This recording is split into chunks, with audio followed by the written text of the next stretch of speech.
you like some sausage? Daddy, would you like some sausages? Daddy, would you like some sausage? Sausages, sausages.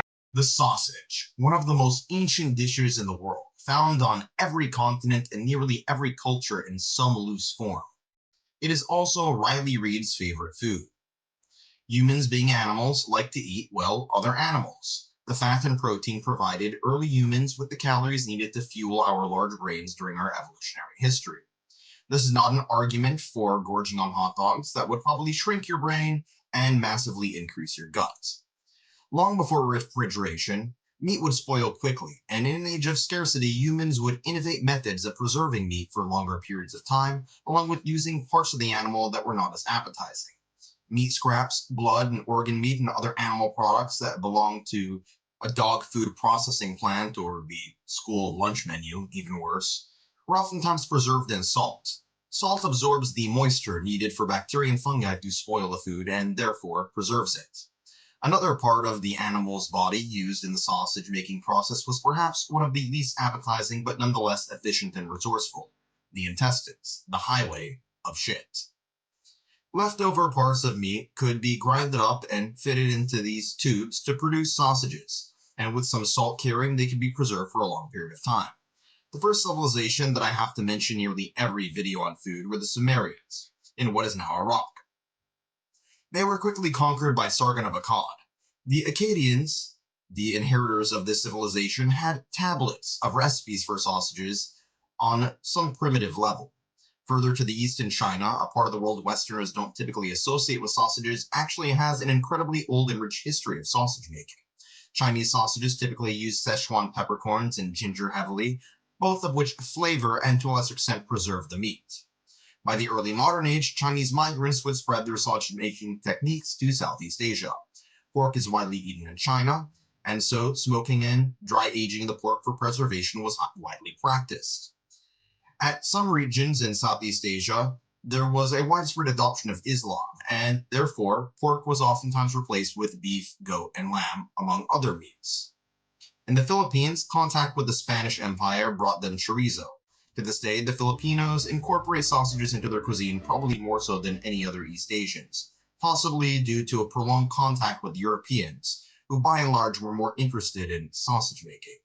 Speaking of Europeans, sausage making techniques were recorded by both Greeks and Romans, usually in the form of blood sausages, in which blood is boiled to a degree, dried, and mixed with some ingredients to solidify it and then fit into an intestine.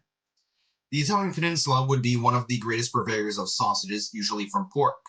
One of the earliest varieties was the Lucancia, which I'm mispronouncing, a dried pork sausage that to this day is eaten across the Mediterranean. It was here when fennel seeds were combined into the mixture. Fennel is a Mediterranean herb with a strong floral smell, kind of similar to anise but not as bitter and strong. In the Western palate, fennel is oftentimes most distinctive when it comes to sausage flavoring, and oftentimes the exclusion of fennel from sausage meat can make it not really taste like sausage.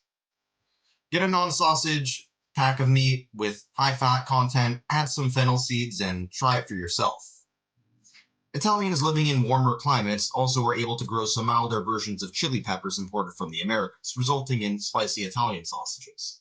The most famous of all would be the salami, in which meat was fermented, hence a slightly acidic flavor, and air-dried, hence its preservation. During the decades during and after Italian reunification, many fled to the United States, and in New York City, they mixed this tradition with other ingredients, namely red bell peppers and spicy peppers to produce pepperoni, the most iconic of American pizza toppings. Central Europe would emerge as the most famous region of sausage production, in what is now Germany, which would produce the bratwurst made of pork in typical circumstances dating back to the Roman era, when the first formations of Germanic peoples were really coming into place. Today, there are countless regional varieties of bratwurst with different herbs and secondary ingredients, but usually the same sort of meat content, which is finely ground. Different regions of the Germanic world would have their own spin on the brat, such as the Olma brat of Switzerland, using onions, leeks, celery, as well as other ingredients that have been incorporated from warmer climates, such as lemons, cardamoms, and nutmeg.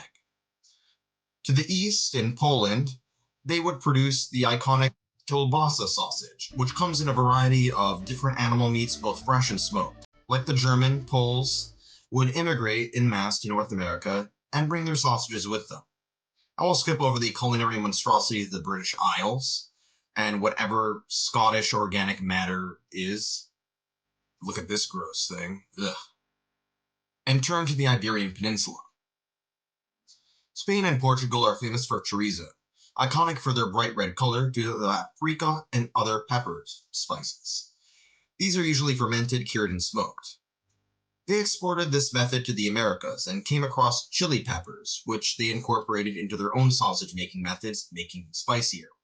Mexican chorizo, however, is by and large of the fresh variety than the cured variety, and combined with ingredients from the Western Hemisphere like more chilies and tomatillos.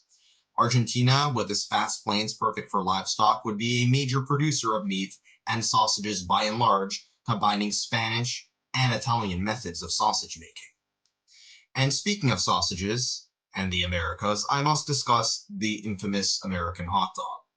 Birthed out of, in my opinion, two of the worst varieties of sausages. The Vienna sausage, a thin, parboiled case of meat, oftentimes canned and bland, as well as the Frankfurter, a German parboiled sausage made from sheep intestines, which ended up producing the worst one of all, the hot dog, which unfortunately is the most widely eaten.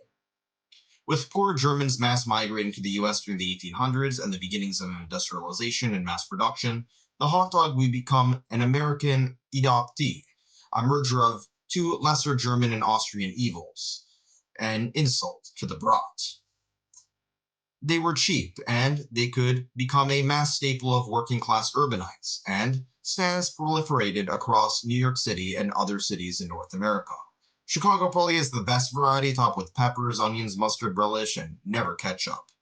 Hot dogs are famed for their nutritional value, or more accurately, their lack thereof. They take the ancient custom of meat production and preservation to an extreme level with their use of sodium nitrite, which is a carcinogen, but at the same time, these methods do keep sausages alive, well, alive, although maybe they are alive, who knows, but at the very least preserved for a very long time. I think that a sausage probably wouldn't expire for about a few thousand years. Today, the hot dog is a cultural icon of the modern age. Its efficiency, longevity, and mass-scale production, as well as its artificiality. It takes all the ancient customs of sausage making to their logical conclusion. But hey, maybe vegan sausages will take them over, and we'll get a mass vegan sausage or hot dog revolution, so long as they manage to find a way to not make them taste like coagulated sand in a tube. Thanks for watching.